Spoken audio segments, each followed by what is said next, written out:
Olá, meu amigo, olá, minha amiga, como é que vocês estão? Sejam bem-vindos a mais um estudo do Livro dos Espíritos. Nós estamos na terceira parte, que fala sobre as leis morais, no capítulo que fala sobre a lei da reprodução, né?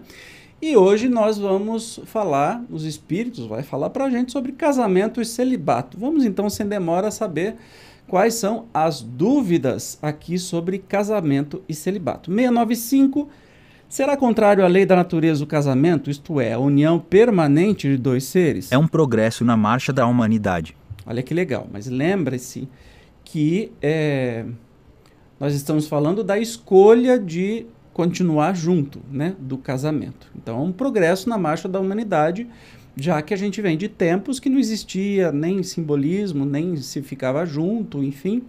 696. Que efeito teria sobre a sociedade humana a abolição do casamento? Seria uma regressão à vida dos animais. E Kardec complementa assim: o estado da natureza é o da união livre e fortuita dos sexos. O casamento constitui um dos primeiros atos de progresso nas sociedades humanas, porque estabelece a solidariedade fraterna e se observa entre todos os povos, se bem que em condições diversas. A abolição do casamento seria, pois, regredir a infância da humanidade e colocaria o homem abaixo mesmo de certos animais que lhe dão um exemplo de uniões constantes. Aí tem muitos animais, especialmente pinguins, por exemplo, que têm união pela vida toda e tudo mais. Não quer dizer que uma vez que você tenha casado, significa que você tem que ficar casado até que a morte os separe, tá?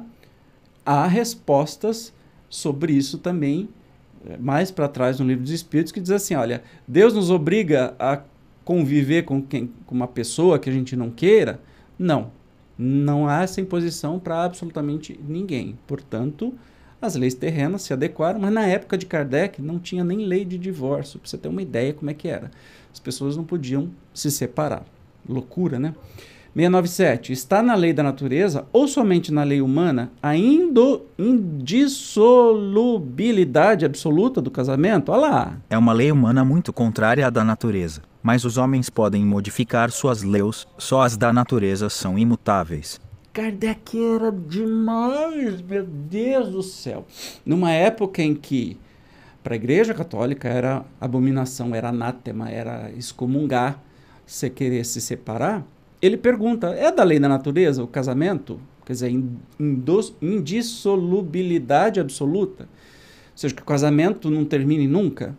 Aí ele fala assim, é da lei humana e é muito contrária à da natureza. Só que os homens podem modificar as suas leis, só as da natureza são imutáveis.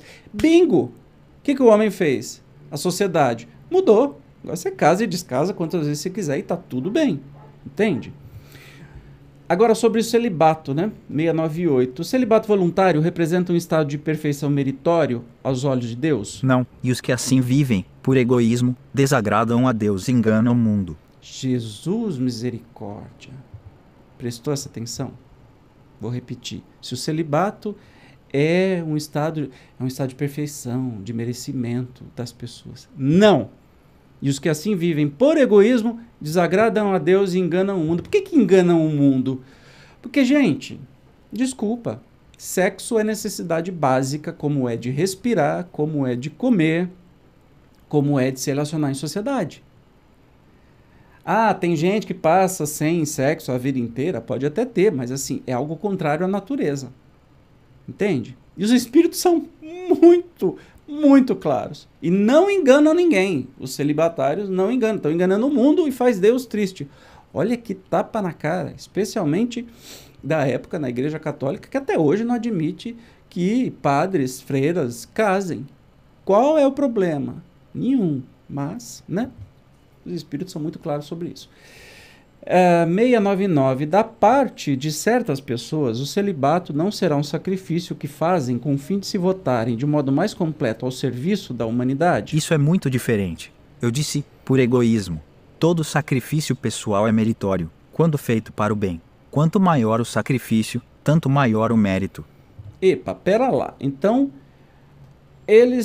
os espíritos estão se contradizendo? Olha o que Kardec fala. Não é possível que Deus se contradiga, nem que ache mal o que ele próprio fez. Nenhum mérito, portanto, pode haver na violação da sua lei. Se o celibato, em si mesmo, não é um estado meritório, outro tanto não se dá quando constitui, pela renúncia às alegrias da família, um sacrifício praticado em prol da humanidade.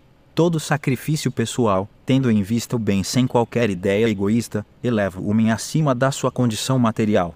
É simples, gente. Eles estavam se referindo, por exemplo, que o celibato na Igreja Católica, vamos falar só disso, né, que é o mais claro que dá para saber, é uma carreira. É uma profissão e uma carreira. Isso pode ser pelo egoísmo, pode ser pelo bem coletivo, pode ser uma dedicação do outro, quanto tantos, Irmã Dulce dos pobres, Santa Dulce dos pobres, que nos diga, né, que se dedicou a vida para o outro, né, foi celibatária, mas tem muitos que não são, só são de nome, né, escondido, não são celibatários. Então, esta hipocrisia é que é condenável, entendeu? Se doar pelo outro, ou tem uma grande médica, e eu não lembro o nome, porque eu sou bom de não lembrar nomes, em São Paulo, ela, na época de mocinha, se casou com outro médico e falou para ele assim, olha, só que eu não vou ter filhos, porque eu estou casada com a ciência, com a medicina. Então, se você quiser casar comigo, já sabe, não teremos filhos. Conclusão, ela tem 90 anos e continua operando e salvando vidas até hoje. Isso é uma espécie de celibato, deixou de lado a família, de ter filhos, enfim, para se dedicar exclusivamente à medicina. E que dá frutos maravilhosos. Então isso é muito honroso, mas não aquele celibato de nome, que é só para inglês ver. Isso é hipocrisia, né? E egoísmo. Maravilha, no próximo episódio nós falaremos sobre poligamia. O assunto tá quente, hein? Eu te espero como sempre. Até lá, tchau!